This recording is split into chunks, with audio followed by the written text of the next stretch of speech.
آج کتاب محسن بزبان محسن کے صفحہ نمبر 235 سے بیان ہے اور عنوان چل رہا تھا رجال الغیب کی دنیا کے ضمن میں مالے اور ولی گلی کی دو ابدال جو ان سے ہیں۔ آج اس کا پارٹ 3 ہے۔ میں نے یہ آپ کو بتایا کہ جب ہم مالدیپ پہنچے تو وہاں دو ابدالوں سے ہماری ملاقات ہوئی جو دو مختلف جزیروں کے اندر جن کی رہائش تھی۔ اس کی ساری تفصیل پیچھے گزر چکی ہے، اس کے لیے آپ پچھلے بیانات آپ دیکھ لیجئے۔ تو بہرحال جہاں سے سلسلہ منقطع ہوا تھا ہم وہاں سے شروع کرتے ہیں۔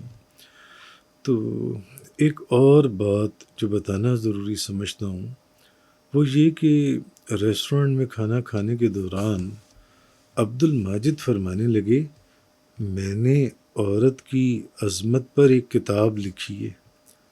ہم نے پوچھا کہ آپ نے وہ کتاب پرنٹ کروائی؟ کہنے لگے اگر وہ پرنٹ کروا دوں تو مولوی مجھے پھانسی پر لٹکا دیں گے یا پھر قتل کروا دیں گے۔ اور دوران گفتگو شاید انہوں نے یہ بات 2-3 مرتبہ دہرائی۔ ان کی اس بات پر مجھے بخاری کی وہ حدیث یاد آئی جس میں حضرت ابو ہریرہ رضی اللہ تعالیٰ عنہ فرماتے ہیں کہ میں نے نبی کریم صلی اللہ علیہ وسلم سے 2 قسم کے علم حاصل کیے۔ ایک علم میں نے لوگوں میں بیان کر دیا، دوسرا علم اگر میں لوگوں میں بیان کروں تو میرا گلا کاٹ دیا جائے۔ مانا کہ اللہ نے عورت کو بہت عظمت عطا فرمائی، مثلا جیسے کہ سورۃ النساء کے اندر ہے الرجال قوامون علی النساء، مرد افضل ہیں عورتوں سے، مگر خیال رہے کہ جن سے مرد جن سے عورت سے افضل ہے، نہ کہ مردوں میں سے ہر مرد عورتوں میں سے ہر عورت سے افضل ہے، کیونکہ ہم جیسے لاکھوں مرد بھی Bibi Khadija al-Kubra, Bibi Ayesha Siddiqa, Bibi Fatima al-Zahra رضی اللہ تعالیٰ عنہم کے نالین پاک کے برابر بھی نہیں ہو سکتے۔ تو وہ عورت ہی ہے جس کا ذکر اللہ نے مردوں کے شانہ بشانہ رکھا، بلکہ مغفرت اور اجر عظیم میں عورتوں کو مردوں کے ساتھ برابری کا درجہ بھی دے دیا، جیسے کہ سورۃ الاحزاب کی آیت نمبر 35 نکال کر آپ دیکھ لیجئے۔ اور یہ بھی بات ہے کہ وہ عورت ہی تھی بی بی مریم علیہ السلام جس کے نام اور شخصیت پر نہ صرف قرآن کی پوری ایک سورہ مریم نازل ہوئی، بلکہ جس میں خدا نے اپنی روح بھی پھونکی۔ سورۃ التحریم آپ نکال کے دیکھ لیجیے آیت نمبر 12۔ اور یہ بھی بات ہے کہ وہ عورت ہی تھی بی بی آسیہ جس کی تعریف اور مثال اللہ نے ایمان والوں کے لیے پیش کی۔ یہ بھی سورۃ التحریم آیت نمبر 11 کے اندر آپ دیکھ لیجئے جون سے۔ اور وہ بھی عورت ہی تھی خولہ بنت صعبہ کہ نہ صرف جس کی بات سن کر خدا نے اس کو جواب عطا فرمایا، بلکہ اس واقعے کو رہتی دنیا تک قرآن میں محفوظ کر دیا۔ اچھا، سورۃ المجادلہ کے اندر ہے آیت نمبر 1۔ اور یہ بھی بات ہے کہ وہ عورت ہی ہے، یعنی ایک بیٹی جس کی خدمت نے مرد یعنی اس کے باپ کو جنت کا حقدار بنا دیا، کیونکہ نبی کریم صلی اللہ علیہ وسلم نے فرمایا جس نے اپنی بیٹی کی اچھی پرورش اور اچھا برتاؤ کیا، یعنی اچھے طریقے سے شادی کی، تو نہ صرف وہ جنت کا حقدار ہو گیا بلکہ میں اور وہ جنت میں اکٹھے داخل ہوں گے۔ ترمذی شریف میں دیکھیں۔ اچھا، وہ عورت ایک ماں ہی ہے جس کو نبی کریم صلی اللہ علیہ وسلم نے مرد یعنی باپ سے 3 گنا زیادہ مرتبہ عطا فرمایا۔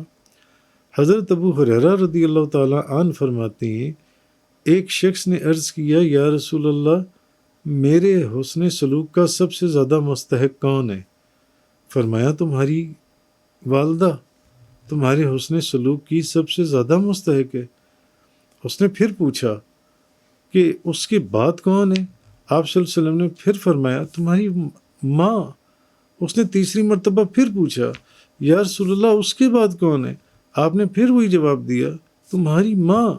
سائل نے چوتھی مرتبہ پوچھا کہ یا رسول اللہ اس کے بعد میرے حسن سلوک کا سب سے زیادہ مستحق کون ہے؟ تب جا کر آپ صلی اللہ علیہ وسلم نے فرمایا تمہارا باپ۔ بخاری شریف دیکھیں، مسلم شریف کے اندر دیکھیں۔ اچھا، وہ عورت ایک ماں ہی ہے جس کے پاؤں میں جنت کو رکھا گیا، بلکہ جس کا چہرہ ایک مرتبہ دیکھنے کا انعام ایک مقبول حج قرار پایا، نسائی، مشکات شریف وغیرہ کے اندر۔ اور وہ عورت ہی تھی خدیجۃ الکبریٰ جس نے آغاز وحی کی شدت، کپکپی اور گھبراہٹ پر سلطان الانبیاء آپ صلی اللہ علیہ وسلم کو نہ صرف تسلی دی، ہمت بندھائی، بلکہ حوصلہ افزائی بھی کی۔ اس کی بھی تفصیل بخاری شریف، مشکات شریف میں مل جائے گی آپ کو۔ اچھا، وہ عورت خدیجۃ الکبریٰ ہی تھیں جس کی موجودگی میں نبیوں کے تاجدار نے دوسرے نکاح کا سوچا تک نہیں تھا۔ اچھا، وہ بھی عورت ہی تھی، بی بی عائشہ صدیقہ طیبہ طاہرہ زاہدہ عابدہ رضی اللہ تعالیٰ عنہا، کہ نہ صرف جس کے بستر میں نبی کریم صلی اللہ علیہ وسلم پر وحی نازل ہوئی، بلکہ جس کی گود میں تاجدار انبیاء کا وصال ہوا اور انہی کے حجرے میں آپ کا مزار شریف بنا۔ تو وہ بھی عورت ہی تھی، رضائی ماں حلیمہ سعدیہ، جس کے لیے تاجدار انبیاء نہ صرف اپنی چادر بچھا دیتے بلکہ محبت میں اٹھ کر کھڑے ہو جاتے۔ اور اہل محبت جانتے ہیں کسی کے لیے حضور صلی اللہ علیہ وسلم کا کھڑے ہو جانا تمام کائنات کے کھڑے ہو جانے کے مترادف ہے۔ وہ ایک عورت ہی تھی، خاتون جنت بی بی فاطمہ الزہرا، جب حضور صلی اللہ علیہ وسلم کی خدمت اقدس میں حاضر ہوتی تو آپ صلی اللہ علیہ وسلم نہ صرف اٹھ کر کھڑے ہو جاتے، پیشانی کو بوسہ دیتے اور اپنی مجلس میں بٹھاتے، ترمذی شریف، بلکہ ان کی ناراضگی کو نبی پاک صلی اللہ علیہ وسلم نے اپنی ناراضگی قرار دیا، مواہب الدنیا وغیرہ جن سے۔ عورت کی عظمت کا کیا کہنا، کیونکہ مرد ہی کو عورت کا لباس نہیں کہا گیا بلکہ عورت کو بھی مرد کا لباس قرار دیا گیا، سورۃ البقرہ آیت نمبر 187۔ اچھا، وہ عورت بی ہاجرہ ایک ماں ہی تھی جس کا پانی کی تلاش میں صفا مروہ کے درمیان دیوانہ وار بھاگنا خدا کو ایسا پسند آیا کہ نہ صرف وہ بھاگنا حج کا مستقل رکن قرار پایا بلکہ قیامت تک کے تمام مردوں، نبیوں، ولیوں، عام اور خاص کے لیے لازم کر دیا گیا۔ وہ عورت ہی تھی بی بی مریم جس کے پاس کھڑے ہو کر ایک نبی زکریا علیہ السلام نے اولاد کی دعا کی، جس کو اللہ عز و جل نے انہی قدموں پر قبول فرمایا، سورہ آل عمران آیت نمبر 38۔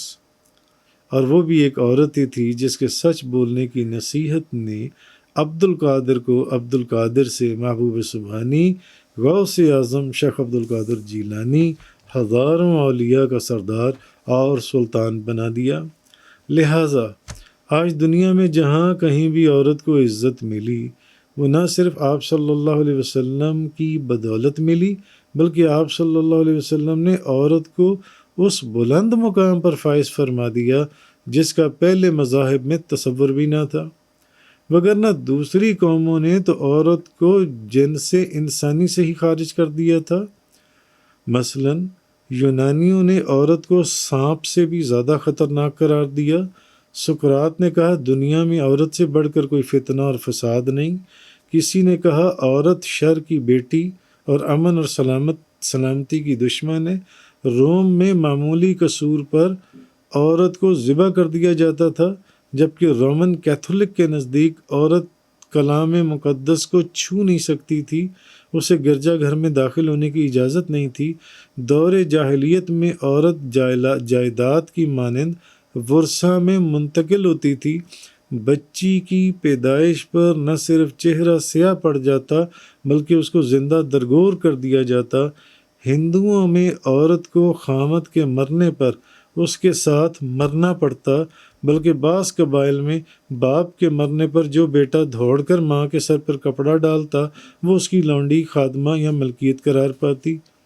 مگر سوچتا ہوں عورت کی عظمت پر اوپر جو کچھ بیان ہوا یہ سب تو قرآن حدیث سے منسوب ہے، جو پیچھے میں نے بے شمار چیزیں بیان کی۔ تو پھر عبد الماجد نامی اس بزرگ کا مجھے یہ فرمانا کہ اگر میں وہ کتاب پرنٹ کروا دوں تو مولوی مجھے پھانسی پر لٹکا دیں گے، سمجھ سے بالا تر تھا، کیونکہ یہ کیسے ممکن تھا کہ کسی کو ایسی بات پر پھانسی چڑھا دے، کہ کوئی کسی کو ایسی بات پر پھانسی چڑھا دے جس کا ثبوت قرآن و حدیث سے ہو۔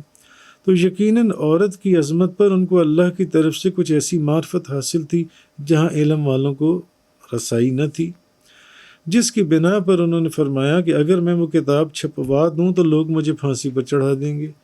مگر پھر جب اس حدیث پر غور کرتا ہوں تو مجھے ان کی بات میں حقیقت دکھائی دیتی کہ حضرت ابو ہریرہ رضی اللہ تعالیٰ عنہ فرماتے ہیں میں نے نبی کریم صلی اللہ علیہ وسلم سے 2 قسم کے علم حاصل کیے، ایک علم میں نے لوگوں میں بیان کر دیا، دوسرا علم اگر میں لوگوں میں بیان کر دوں تو میرا گلا کاٹ دیا جائے۔ ایک مرتبہ میں بندہ ناچیز اور میری اہلیہ راکم پاک پتن شریف عارف باللہ شیخ ظاہر الحق نیازی رحمۃ اللہ علیہ کے پاس بیٹھے ہوئے تھے، تو آپ فرمانے لگے ایک مرتبہ ایک مولوی صاحب مجھ سے بحث کرنے لگے، مرد عورت سے اس لیے بھی افضل ہے کہ عورت تو مہینے میں ہفتے 10 دن کے لیے ناپاکی کی حالت میں ہوتی ہے، بیچاری نماز بھی نہیں پڑھ سکتی، جبکہ مرد کا ایسا کوئی معاملہ نہیں ہے۔ وہ کہنے لگے کہ میں نے ان مولوی صاحب سے کہا مولوی صاحب یہ عورت ہی ہے جس کو ہر مہینے نماز پڑھے بغیر کئی دن گزارنے کی اجازت ہے، اور وہ ان نمازوں کو لوٹانے کی بھی پابند نہیں، جبکہ مرد کو بھلے وہ عام ہو یا خاص، نبی ہو یا ولی، ہر مہینے 40-50 نمازیں تو دور کی بات، زندگی میں ایک نماز بھی معاف نہیں، بھلے مسافر ہو، جنگ میں ہو یا بیمار ہو، بلکہ تاجدار دو جہاں شاہ سوار لامکاں آپ صلی اللہ علیہ وسلم پر تو 5 بھی نہیں بلکہ 6 نمازیں فرض تھیں، 6ٹھی نماز تہجد۔ چھوٹا منہ اور بڑی بات کے باوجود راکم یہ کہے اگر چھوٹا منہ اور بڑی بات کے باوجود راکم یہ کہے کہ وہ بھی تو ایک عورت اس حقیر کی اہلیہ ہی تھیں جس کے سوال کا جواب دینے بندرما کا رجال الغیب ظاہر ہوا، اور پھر وہ بھی ایک عورت ہی تھی جس کی اسٹیون پاؤ جیسے کسی شخص کو دیکھنے کی خواہش کے ضمن میں مالے کے 2 ابدالوں سے ملاقات ہوئی، اور جس کی موجودگی میں عارف باللہ شیخ ظاہر الحق نیازی رحمۃ اللہ علیہ کا نہ صرف عورت کی عظمت پر گفتگو فرمانا بلکہ راکم کو یہ کہنا کہ ان کی برکتیں آپ کے شامل حال ہیں، اور وہ بھی تو ایک عورت میری اہلیہ ہی تھیں جس کی موجودگی میں صوفی باصفا پیر طریقت مفتی محمد زبیر صاحب رحمۃ اللہ علیہ کھانا تناول کرتے فرمانے لگے اولیاء عظام کے تذکروں میں ایسے شواہد ملتے ہیں کہ بعض اولیاء فقط اپنی اہلیہ کی وجہ سے قطب الاقطاب کے مقام پر فائز ہوئے۔ بہرحال الخبیثات للخبیثین والخبیثون للخبیثات والطیبات للطیبین والطیبون للطیبات، سورۃ النور آیت نمبر 26۔ ناپاک عورتیں ناپاک مردوں کے لیے، اور ناپاک مرد ناپاک عورتوں کے لیے، اور پاک عورتیں پاک مردوں کے لیے، اور پاک مرد پاک عورتوں کے لیے، یہ اللہ نے قرآن میں بیان فرما دیا۔ خیر، عبد الماجد اور عبداللہ نامی وہ بزرگ ہمیں گاڑی سے اتار کر حیرت کی دنیا میں گم چھوڑتے پتہ نہیں کہاں چلے گئے۔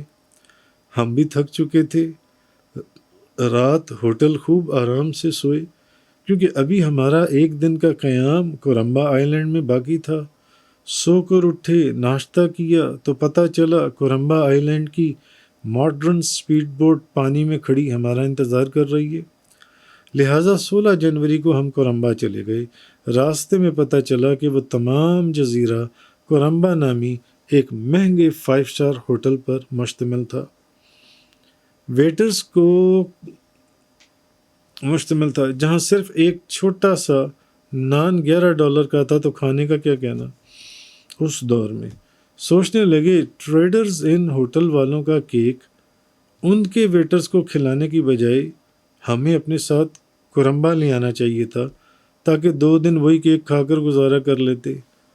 مگر وہاں پہنچ کر حیرت کی انتہا نہ رہی جب یہاں بھی نہ صرف ہمارا بیڈ روم ڈیکوریٹ تھا بلکہ ایک کمپلیمنٹری کیک یہاں پر بھی موجود تھا۔ شاید دل کے کسی کونے سے یہ آواز نکلی، محسن، کورمبا آتے وقت کیک کی بجائے کچھ اور ہی مانگ لینا تھا۔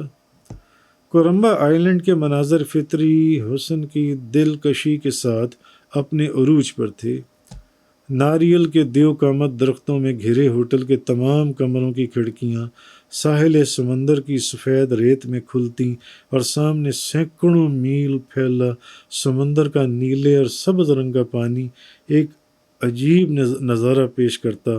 در حقیقت مالدیپ کے ان جزائر کے ساحلوں کا حسن آپ پر تب تک نہیں کھلتا جب تک آپ خود اس کا نظارہ نہ کر لیں۔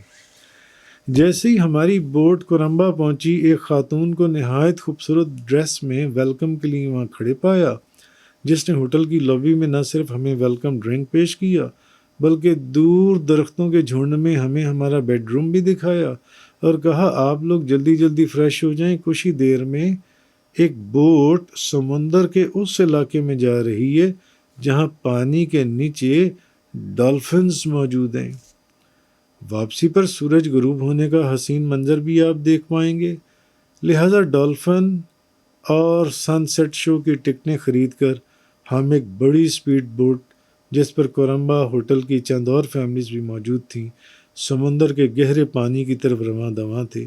راستے میں وہ آئی لینڈ بھی دیکھا جہاں ٹونا فش کی بہت بڑی فیکٹری موجود ہے، جہاں سے پوری دنیا میں ٹونا فش ایکسپورٹ کی جاتی ہے۔ جب گہرے سمندر میں پہنچے تو ڈالفن ایکسپرٹس منہ سے سیٹی کی ایک ایسی آواز نکالتے تھے کہ دیکھتے ہی دیکھتے ڈالفنس پانی کے اوپر سطح آب پر نمودار ہو جاتی اور بوٹ کے ساتھ ساتھ دوڑتی اور کھیلتی۔ اچانک میری اہلیہ نے میری توجہ اس مچھلی کی طرف دلائی جو مچھلی ہوا میں اڑ رہی تھی۔ میں نے دیکھا تو ہماری بوٹ سے کچھ فاصلے پر ایک چھوٹی مچھلی ہیلی کاپٹر کی طرح سمندر کی سطح سے 1.5-2 فٹ اوپر ہوا میں اڑتی چلی جا رہی تھی۔ سورج غروب ہونے کا منظر بھی دیکھا جو خوبصورت اور عجیب تھا۔ یوں محسوس ہوا جیسے سورج کو ایک گیند کی طرح کسی نے پانی کے اوپر رکھ دیا ہو، اور پھر ایسے لگا جیسے اوپر سے نیچے کی بجائے نیچے سے اوپر کسی نے پردہ اٹھانا شروع کیا اور آہستہ آہستہ سورج اس پردے کے پیچھے چھپ گیا یا پھر سمندر کی آغوش میں اتر گیا۔ جزاک اللہ۔